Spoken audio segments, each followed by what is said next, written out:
عنوان درس هفته‌مون در دلمون قراره که اعمالی که روی زمین دیگه انسان قلسه مانی پیشرفت جامعه بمایده مانی بری جامعه بلند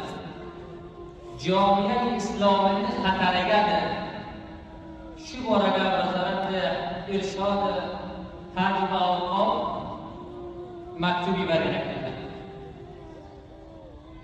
الله رب العزت سوره بقره میرمالی کلامه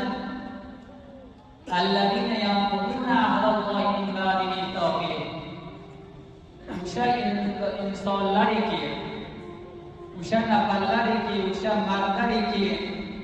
الله برگن عهدنه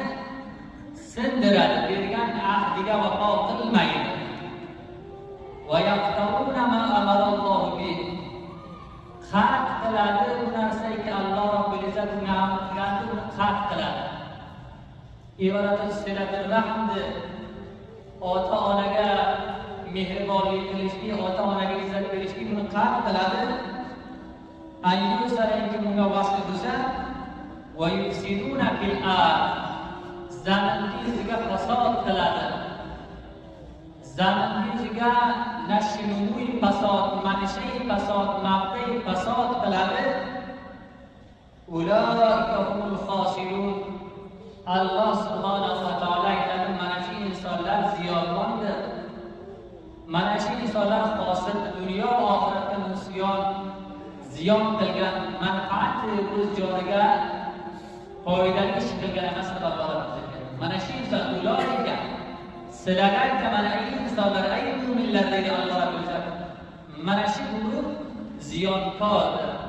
نقصانکار خطاکار دیگه الله رب العزت اینه جزء آیه مهربانی کلاده ولا تفسدوا فی الارض بعد اصلاحها فساد کنید در این انسانلر ای بنی بشر ای بنی آدم زمین چیزی که فساد کنید در